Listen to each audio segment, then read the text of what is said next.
Welcome back to PsychVids. Today we are focusing on self-serving bias. Think about the last time you literally aced an exam or delivered a totally flawless presentation at work. It felt incredible, right? You probably walked away thinking about how hard you prepared, how sharp your skills are, and how much you totally deserved that win. But think about a time you completely bombed. All of a sudden, the whole narrative shifts. The questions were trick questions. The projector completely gave out. The traffic was awful. The universe was just out to get you. Well, we all do this. Today, we're going to explore exactly why our brains are hardwired to protect our egos at all costs, and how it might be secretly holding you back. Part 1. The ultimate double standard.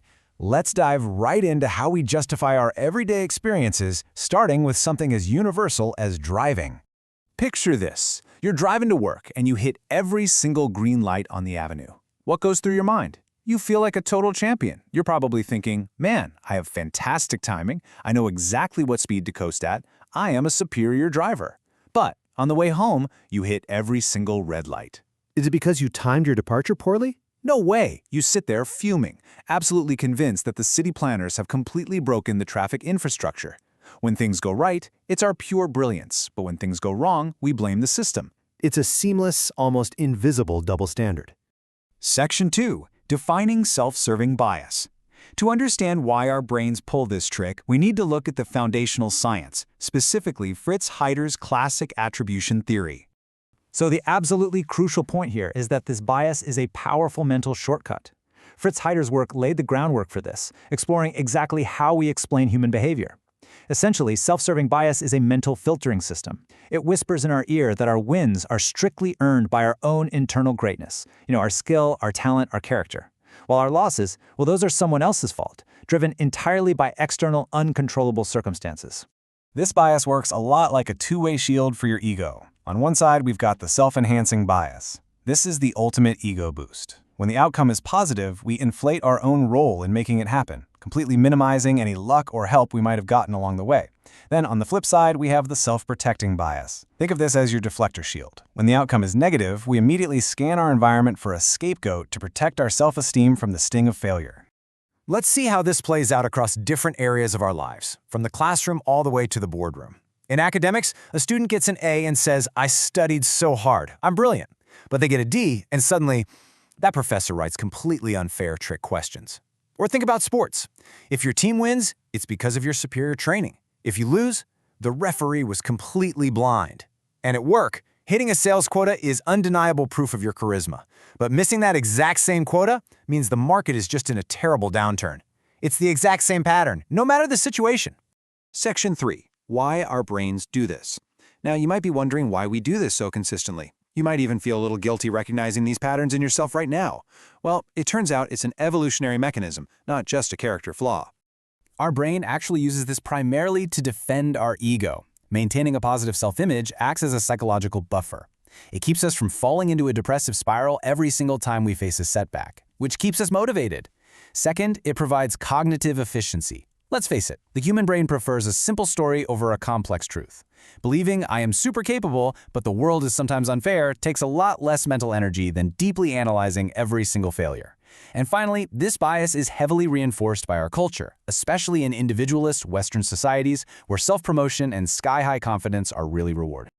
To put this into perspective, let's look at a classic 1980s study by Law and Russell. They analyzed the newspaper sports pages, combing through quotes from coaches and athletes right after their games, and the results were incredibly predictable.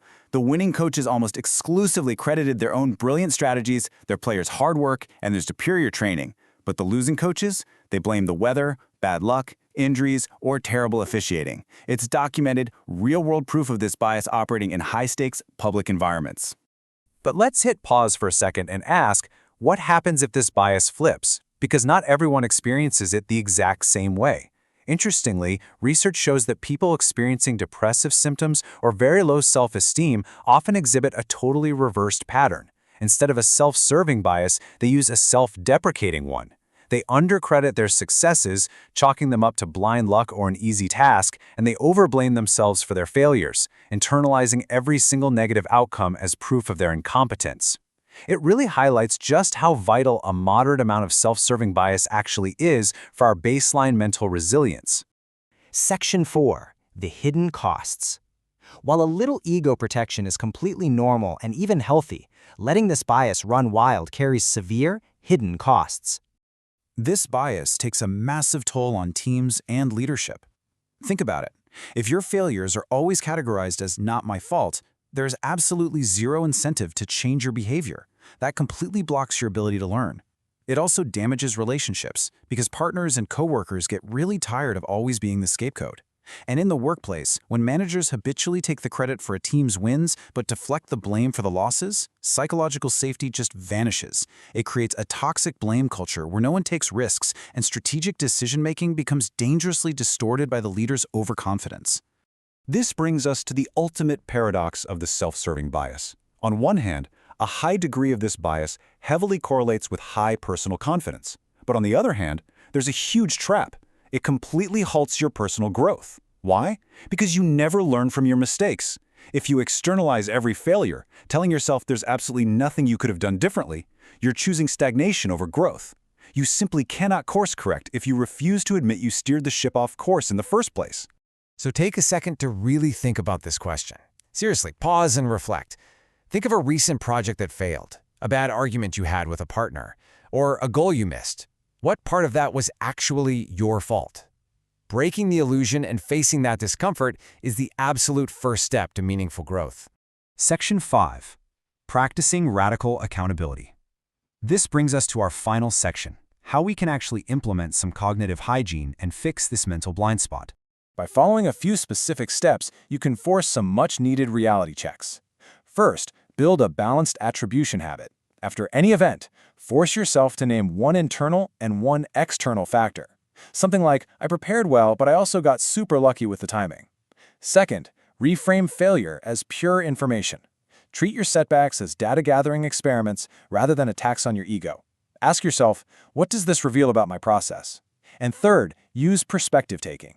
Intentionally separate outcomes from pure effort by stepping outside yourself and viewing your setbacks logically. You might want to grab a screenshot of these self-audit questions because they are fantastic tools to help you stop taking undue credit and start taking real responsibility. If you win, humble yourself just a little bit and ask what role luck played. If you lose, challenge your deflector shield and ask what part your own lack of preparation played. And the ultimate reality check, if your best friend experienced this exact same failure, would you let them blame the universe? Or would you gently suggest they could have done better? We are almost always more objective about others than we are about ourselves. I absolutely love this closing thought. The goal isn't to stop taking credit for your wins, it's to get curious about your losses. We don't need to completely eliminate our pride, we just need to replace our defensiveness with curiosity. It's perfectly okay to feel proud of your hard work and your intelligence. The real goal is simply to see reality clearly enough to grow. When something goes wrong, instead of immediately putting up your armor and pointing fingers, just get curious. So the next time you face a major setback, will you point the finger or will you look in the mirror? Subscribe so you don't miss an episode.